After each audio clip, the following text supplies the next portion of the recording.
Part of your job, Madam Acting Secretary, is to protect and support employees, is it not?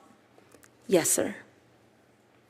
And do you believe that we should protect, do you believe passionately that we should protect and support our employees? I am passionate about that, sir, yes. Okay. Do you believe that we should passionately protect and support our employees at the FDIC? I do believe that all employees should be entitled to fair pay and come home healthy and safe. Including the FDIC? Yes. Okay. Hey everyone, welcome back to Civic Sparks. Today, we're diving into an explosive confrontation between Senator Kennedy and Acting Secretary Sue, where shocking allegations about misconduct at the FDIC have come to light. Trust me, you're going to want to stick around for this one.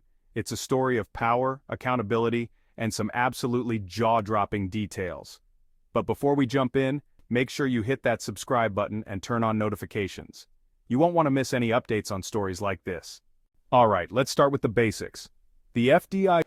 Have you read the recent outside report, 234 pages, about the creepy old men at the FDIC?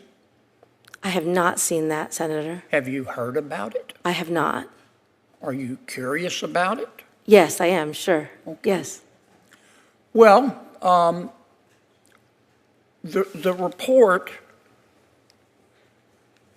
the people who conducted the report, Madam Acting Secretary, and I'm surprised you haven't followed it, asked employees at the agency to phone in complaints. There's 6,000 employees, 500, almost 1 out of 10 employees phoned in complaints.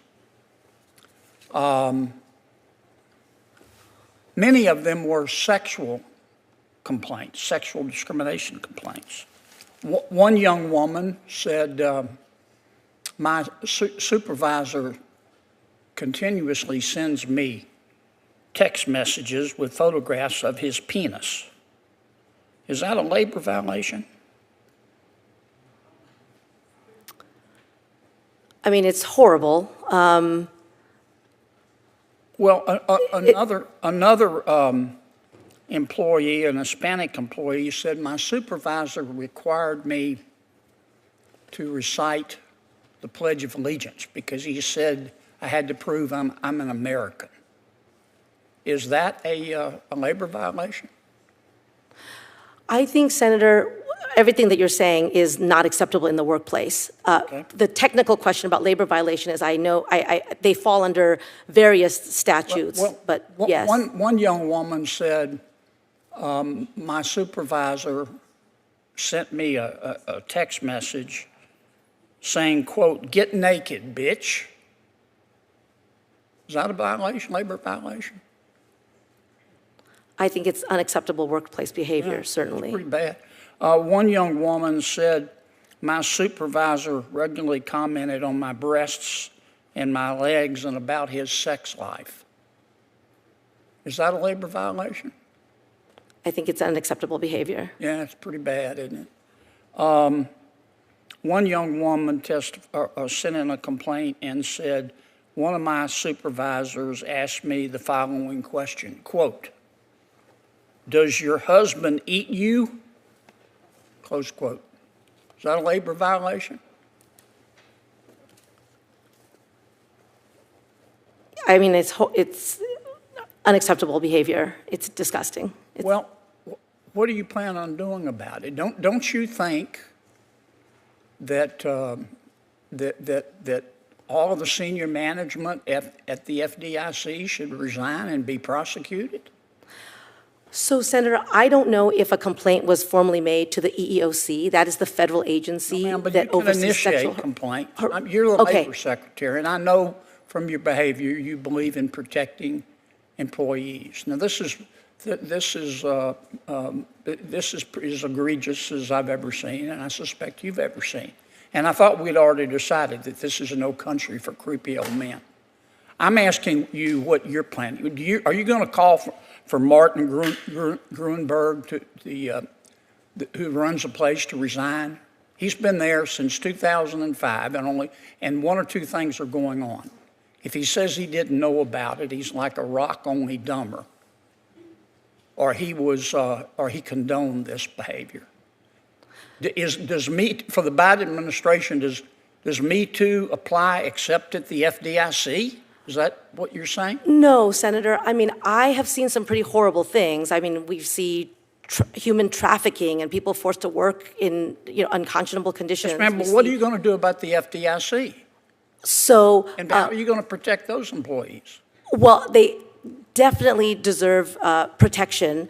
This is where the Department of Labor's authority over the Fair Labor Standards Act, the OSH Act, and other things, the sexual harassment claims that you were talking about fall under a different federal agency.